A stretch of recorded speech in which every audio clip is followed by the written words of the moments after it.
ஹாய்ங்க. Welcome to my channel. இன்னைக்கு இந்த வீடியோல பார்க்க போறது, ஒரே ஒரு வேர்ட் பட் டிஃபரெண்ட் ஃபார்மேஷன்ல எப்படிலாம் எழுதலாம் அப்படின்றது தான் பார்க்க போறோம். ஸோ நான் சூஸ் பண்ண வேர்ட் வந்துட்டு அட்வென்ச்சர் அப்படின்ற வேர்ட்ல தான் நான் வந்து எழுதி காமிக்க போறேன். ஸோ ஆல்ரெடி நான் சொன்ன மாரி ஹூக்ஸ் வந்துட்டு எங்கெங்க யூஸ் பண்ணணும் அப்படின்றத நான் சொல்லியிருக்கேன். ஸோ ஃபர்ஸ்ட் லெட்டர், மிட், தென் எண்டிங் லெட்டர். ஸோ இதில் நான் ட்ரை பண்ண போகிறது பார்த்தீங்க அப்படின்னா, லாஸ்ட் லெட்டரில் இருந்து எப்படி ஃபார்மேஷன் வந்துட்டு நம்ம கொண்டு வரலாம், ஃப்ளாரிஷிங் எஃபெக்டில் நம்ம ஹூக் எந்த மாதிரிலாம் நம்ம எழுதலாம் அப்படின்றத நான் சொல்ல போகிறேன். ஸோ டிஃப்ரெண்ட் டைப்ஸில் நான் எழுதி காமிச்சிருக்கேன். இந்த வீடியோ ஃபுல்லாக பாருங்கள், நீங்களும் ட்ரை பண்ணி பாருங்கள். ஸோ நார்மலாக சிம்பிளாக எழுதுறது வந்து இந்த மாதிரி தான் நம்ம எழுதுவோம். அடுத்து இன்டெப்த்தாக வந்துட்டு என்ன மாதிரி ஹூக்ஸ்லாம் நம்ம எடுக்கலாம் அப்படின்றதும் நம்ம இந்த வீடியோவில் பார்க்கலாம். ஒன் வேர்டில் நீங்கள் எண்ட்லெஸ் ஸ்டைல்ஸில் நீங்கள் நிறையா க்ரியேட் பண்ணுறீங்க அப்படின்னாலே நீங்களும் வந்துட்டு ஒரு கேலிகிராஃபி மாஸ்டர் தான். ஸோ உங்களுக்கு டிஃப்ரெண்ட் டைப்ஸ் ஃபார்ம்ஸில் வந்துட்டு லெட்டர்ஸை க்ரியேட் பண்ண வருது, நீங்கள் நல்லா பண்ணுறீங்க அப்படின்னாலே கேலிகிராஃபி மாஸ்டர்ஸ் தான். நீங்களும் இந்த மாதிரி நிறையா எழுத கற்றுக்கலாம். ஈவன் ஒரு நேம் எழுதுனா கூட நீங்கள் அதோட ரூல்ஸ் மட்டும் தெரிஞ்சுக்கிட்டா போதும். ஆல்ரெடி நான் வந்துட்டு இதை பற்றின வீடியோ வந்துட்டு நான் அப்லோட் பண்ணியிருக்கேன். உங்களுக்கு வேணால் நீங்கள் பார்த்துட்டு ட்ரை பண்ணி பாருங்கள். இந்த மாதிரி நம்ம கர்வ்ஸ் எடுக்கிறது தான் ரொம்ப இம்பார்ட்டன்ட். அதே மாதிரி நம்ம லெட்டர்ஸ் எழுதுறதும் ரொம்ப இம்பார்ட்டன்ட்.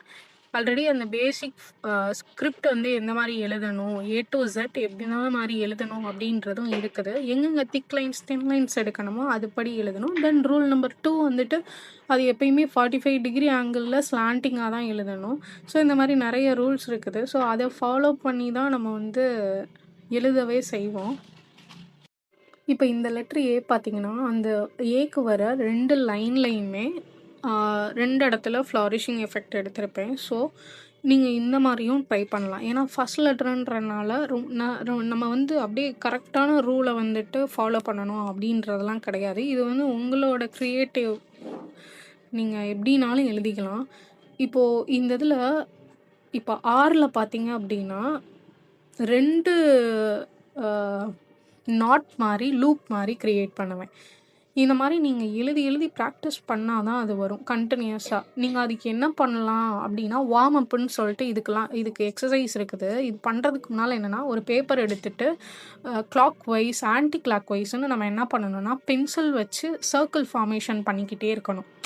எப்படின்னா, நீங்கள் சர்க்கிள் போடுறீங்கன்னா நார்மலாக உங்களோட ஹேண்ட் வந்துட்டு ஃபுல்லாக வந்துட்டு ரிஸ்ட் எல்லாத்தையும் வந்துட்டு பேப்பரோட ஒட்டாமல், இப்போ நான் எழுதுகிறப்ப பார்த்தீங்கன்னா தெரியும், காற்றுல எழுதுகிற மாதிரின்னு வச்சுக்கோங்களேன். உங்கள் ஹேண்ட் வந்துட்டு ஃப்ளோவாக வரணும். ஸோ நீங்கள் அந்த ஸ்க்ரிபிள் பண்ணுறப்ப நீங்கள் எப்படி ஸ்க்ரிபிள் பண்ணி பழகணும்னா, கிளாக் வைஸ் வந்துட்டு ஒரு 50 டைம்ஸ், ஆன்டி கிளாக் வைஸ் ஒரு 50 டைம்ஸ், இந்த மாதிரி நீங்கள் என்ன பண்ணணும்னா சர்க்கிள் மட்டுமே போட்டு போட்டு பார்த்துட்டு நீங்கள் அதுக்கப்புறம் நீங்கள் லெட்டர்ஸ் நீங்கள் ஃப்ளாரிஷிங் எடுத்து பாருங்களேன். ஒவ்வொரு லெட்டர்ஸ்க்குமே அவ்வளோ அழகாக ஃபார்மேஷன் வந்து நமக்கு கிடைக்கும். நீங்கள் ஃபஸ்ட்டு நீங்கள் ட்ரை பண்ணுறீங்க அப்படின்னா, இந்த வீடியோ பார்த்தே நீங்கள் எழுத கற்றுக்கலாம். ஸோ இதை நீங்கள் டெய்லி 1 டைம் நீங்கள் ப்ராக்டிஸ் பண்ணாலே உங்களுக்கு போதுமானது. நீங்களும் வந்துட்டு ப்ராப்பராக கற்றுக்கலாம்.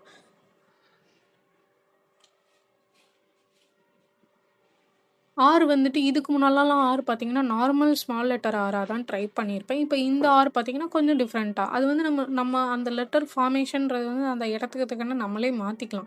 இப்படி தான் எழுதணும் அப்படின்றதெல்லாம் கிடையாது. ஸோ இப்போ இங்கே லூப் வந்து லெட்டர்ஸில் இல்லாமலே தனியாக ஒரு லூப் நான் க்ரியேட் பண்ணியிருப்பேன். இப்படியும் நீங்கள் பண்ணலாம். ஸோ இதில் நிறைய டிஃப்ரெண்ட் வேரியேஷன்ஸ் நான் காமிச்சிருப்பேன். ஒவ்வொரு வேர்ட்லையுமே நீங்கள் இது வந்து உங்கள் நேமில் கூட நீங்கள் ட்ரை பண்ணி பார்க்கலாம். நேமோட first letter, last letter, then mid letter. So நீங்கள் ட்ரை பண்ணி பார்க்கலாம். இப்போது சிலருக்குலாம் நேமே பார்த்தீங்கன்னா சின்ன நேமாக இருக்கும். 3 லெட்டர் 4 லெட்டர் வேர்டில் இருக்கும். ஸோ அவங்கெல்லாம் என்ன பண்ணலான்னா, அந்த ஃபஸ்ட் லெட்டரும் லாஸ்ட் லெட்டர் மட்டும் யூஸ் பண்ணிக்கலாம். இது நேம் வந்து பெரிய நேமாக இருக்குது அப்படின்னா, நீங்கள் தாராளமாக மிட் லெட்டர்லையும் நீங்கள் சேர்த்து வந்துட்டு ஃப்ளாரிஷிங் எஃபெக்ட் எடுத்துக்கலாம். ஸோ இந்த மாதிரி தான் க்ரியேட் பண்ணணும். நமக்கு நீங்கள் நல்லா இதில் லேர்ன் பண்ணிக்க வேண்டியது ஃபஸ்ட்டு அந்த பேசிக் லெட்டர்ஸ் ப்ரஷ் பண்ணல எப்படி எழுதணும் அப்படின்றது. அதுதான் மெயினு. உங்களுக்கு அதுவும் அந்த வீடியோவுமே வேணும் அப்படின்னா நீங்கள் கமெண்ட் செக்ஷனில் கமெண்ட் பண்ணுங்கள். நான் அதுக்கும் தனியாக வீடியோ போடுறேன். கேபிட்டல் லெட்டர் எப்படி எழுதணும், ஸ்மால் லெட்டர் எப்படி எழுதணும் அப்படின்ற வீடியோ நான் போடுறேன். அதில் வந்து எப்படி இருக்கும்னா பேசிக்கில் வந்துட்டு திக் லைன்ஸ் எங்கே எடுக்கணும், தின் லைன்ஸ் எங்கே எடுக்கணும் அப்படின்ற ரூல் இருக்குது. அதுதான் இருக்கும். ஏற்கனவே நான் என்னோட வீடியோவில் நான் அப்லோட் பண்ணியிருக்கேன். எங்கே திக் லைன்ஸ் தின் லைன்ஸ் எடுக்கணுன்றதை அப்லோட் பண்ணியிருக்கேன். பட் எழுதி காமிச்சதில்ல. உங்களுக்கு வேணும்னா நீங்கள் எனக்கு கமெண்ட் செக்ஷனில் கமெண்ட் பண்ணுங்கள். நம்ம அதை பற்றியும் நம்ம பார்க்கலாம். இப்போ இதில் டி வந்து டிஃபரன்ஷியேஷன் எப்படி இருக்கும்னா, டி லெட்டர் வந்துட்டு ஃபுல் டியா வந்து உட்காந்துருக்காது. அந்த ஏவோட டிபெண்ட் பண்ணி அந்த கர்வ் வந்து அந்த லூப் வந்துட்டு அவங்களோட டச் பண்ணி இருக்கும். ஸோ இந்த மாதிரி தான். இப்போ நான் எழுதுறதுக்கு முன்னால் ப்ராக்டிஸ் பண்ணேன்ல, அது ஏன்னா ஒரு கண்டினியூஷன் இருக்கும். அதனால தான் நான் என்ன பண்ணுறேன், ஒன் டைம் அது எப்படி நான் ஸ்ட்ரோக் எடுக்கணுன்றதை ட்ரை பண்ணி பார்த்துக்கிறேன். இதே மாதிரி நீங்களும் ட்ரை பண்ணி பாருங்கள். உங்களுக்கு தேவை அந்த ஹேண்ட் மூமெண்ட்டு. இந்த ஃப்ளாரிஷிங்கை பொறுத்த மட்டுக்கு நீங்கள் நார்மலாக என்ன நினைப்பீங்கன்னா, அப்படியே வெறுமனே ஃபிங்கர்ஸை மட்டுமே அசைச்சு எழுதலாம் அப்படின்னு நினைப்பீங்க. ஆக்சுவலாக அது ஒர்க் அவுட் ஆகாது. உங்களுக்கு ஃபுல் ஹேண்டுமே உங்களுக்கு ஒர்க் ஆகணும். அப்போ தான் வந்து ப்ராப்பராக நமக்கு வந்துட்டு ஃபினிஷிங் வந்துட்டு ப்ராப்பராக கிடைக்கும்.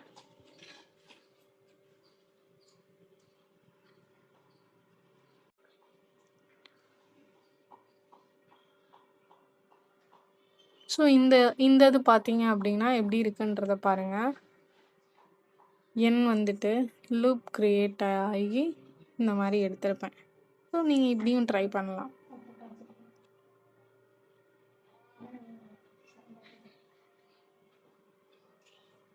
இது உங்களோட கிரியேட்டிவ் தான். பட் ஆனால் நீங்கள் க்ரியேட்டிவாக பண்ணுறீங்க அப்படின்னா பார்க்குறதுக்கு வந்து ஆக்வர்டாக இல்லாமல் நீட் ஃபினிஷிங்கில் இருக்கணும். இப்போ நானுமே சில இடத்துலலாம் ஸ்டாப் பண்ணி தான் பண்ணியிருப்பேன். நான் இன்னைக்கு யூஸ் பண்ண ப்ரஷ் பென் வந்து டாம்ஸு. ஆக்சுவலாக எழுதுறதுக்கு எது ரொம்ப பெஸ்ட்டாக இருக்கும்னா கேமல் தான் ரொம்ப பெஸ்ட்டாக இருக்கும். அந்த ப்ரஷ் பென் தான். ஏன் வந்து நான் அந்த ப்ரஷ் பென் சொல்கிறேன்னா, அதோட ப்ரஷ் அந்த டிப்பு வந்து பார்த்தீங்கன்னா கொஞ்சம் திக்காக இருக்கும். ஸோ நீங்கள் சொல்கிற எல்லாத்தையுமே அது கேட்கும். இப்போ இது டாம்ஸ் பார்த்தீங்கன்னா நமக்கு வந்து கலரிங் ஒர்க்குக்கு அதுக்கு வந்து ரொம்ப நல்லாயிருக்கும். ஸோ இப்போ இது ஃபர்ஸ்ட் லெட்டர் வந்துட்டு ஸ்மால் லெட்டர்ல நான் ஸ்டார்ட் பண்றேன் அப்படின்னா, என்ன மாரி வந்து நானு எடுப்பேன் அந்த ஃப்ளாரிஷிங் எஃபெக்ட் அப்படின்றதையும் நீங்க பாருங்க. இதுக்கு முன்னால பார்த்த வேரியேஷன் எல்லாமே கேப்பிட்டல் லெட்டருக்கு தான் எடுத்திருப்போம். இது வந்து ஸ்மால் லெட்டருக்கு. மேக்ஸிமம் ஸ்மால் லெட்டருக்கு எப்படின்னா, நம்ம லெட்டர்ஸ் எல்லாத்தையுமே எடுத்துட்டு தான் நம்ம வந்து அந்த ஃப்ளாரிஷிங் எஃபெக்ட் எடுப்பேன். இப்போ நான் சொன்னேன்ல ப்ரஷ் பென் வந்துட்டு இந்த ப்ரஷ் பென் வந்து அங்கங்கே ஸ்டாப் ஆகும். நமக்கு அதுதான் கொஞ்சம் கஷ்டமாக இருக்கும். இப்போ நீங்கள் எழுதி பழகிட்டிங்கன்னா டாம்ஸ் யூஸ் பண்ணலாம். நீங்கள் இப்போ பிகினராக இருக்கீங்க அப்படின்னாலே நீங்கள் வந்து கேம்லின் போகிறது ரொம்ப பெஸ்ட்டு. நல்லாவும் இருக்கும் கேம்லின் வந்துட்டு. இப்போது இதெல்லாம் ஒரு டைப் இதுவரை பார்த்தது. இது வந்து எப்படின்னா லெட்டர்ஸில் வந்துட்டு இந்த மாதிரி ஹார்ட் ஷேப்பு நமக்கு பிடிச்ச ஷேப் கொடுத்து ஸ்டாரு இந்த மாதிரி க்ரியேட் பண்ணி நீங்கள் எழுதலாம். ஃபார் எக்ஸாம்பிள் உங்களுக்குன்னு ஒரு லோகோ ரெடி பண்ணுறீங்க அப்படின்னா இந்த மாதிரி நிறையா பேட்டர்ன்ஸில் நீங்களே உங்கள் நேமை வந்துட்டு ரெடி பண்ணிக்கலாம். ஈவன் சிக்னேச்சர் கூட நீங்கள் உங்கள் நேமில் இந்த மாதிரி டிஃப்ரெண்ட்டாக ஆட் பண்ணணும்னு நினச்சிங்கன்னா ஏதோ ஒரு இடத்துல ஒரு ஃப்ளாரிஷிங் எஃபெக்ட் நீங்கள் கற்றுக்கிட்டு நீங்கள் ஆட் பண்ணீங்க அப்படின்னா அதுவுமே உங்கள் சிக்னேச்சர் பார்க்க ரொம்ப யூனிக்காக தெரியும்.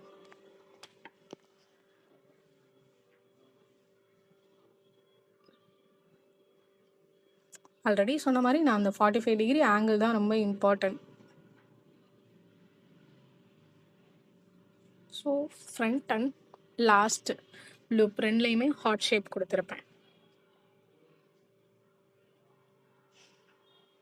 இன்னொன்று பெரிய மிஸ்டேக் என்ன பண்ணுவோம்னா எழுதி பழகிறப்போ இப்போ ஃபர்ஸ்ட் லெட்டருக்கு வந்துட்டு இந்த மாதிரி ஃப்ளாரிஷிங் வருதுன்னு வைங்களேன், நீங்கள் ஸ்டார்ட் பண்ணுறதே ஃபர்ஸ்ட் லெட்டரை வந்துட்டு மார்ஜினை ஒட்டி ஸ்டார்ட் பண்ணிடுவீங்க. அது தப்பு. ஆக்சுவலாக வந்துட்டு ஓரளவு நீங்கள் அந்த சென்டர் ஆஃப் த பேஜ் கிட்ட கொஞ்சம் தள்ளி ஸ்டார்ட் பண்ணீங்க அப்படின்னா தான் உங்களுக்கு அந்த ஃபர்ஸ்ட் லெட்டருக்கு வந்துட்டு அழகாக வந்துட்டு லூப்போ ஃப்ளாரிஷிங் எஃபெக்டோ நீங்கள் ப்ராப்பராக எடுக்க முடியும். ஸோ இந்த லூப் பாருங்களேன், அந்த லூப் இன்சைடு ஒரு லூப் வந்துட்டு கம்ப்ளீட் ஆகும்.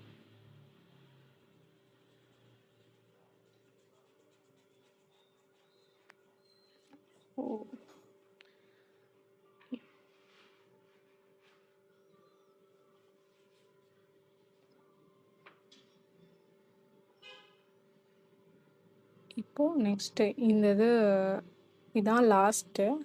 பாருங்கள். உங்களுக்கு இந்த வீடியோ பிடிச்சிருந்தது அப்படின்னா மறக்காமல் வீடியோக்கு ஒரு லைக் கொடுத்துட்டு சேனலை சப்ஸ்கிரைப் பண்ண மறந்துடாதீங்க. ஸோ இந்த வேர்டில் வந்துட்டு எண்ணில் வந்துட்டு நான் வந்துட்டு ஃப்ளாரிஷிங் எஃபெக்ட் க்ரியேட் பண்ணுவேன். எனக்கு ரொம்ப பிடிச்ச ஃப்ளாரிஷிங் எஃபெக்ட் இது. நீங்களும் இதே மாதிரி ட்ரை பண்ணி பாருங்கள். நான் எழுதினதில் எந்த வேர்டு வந்துட்டு ரொம்ப அழகாக இருக்குது அப்படின்றத மறக்காமல் கமெண்ட் செக்ஷனில் கமெண்ட் பண்ணுங்கள். தேங்க்யூ ஃபார் வாட்சிங்.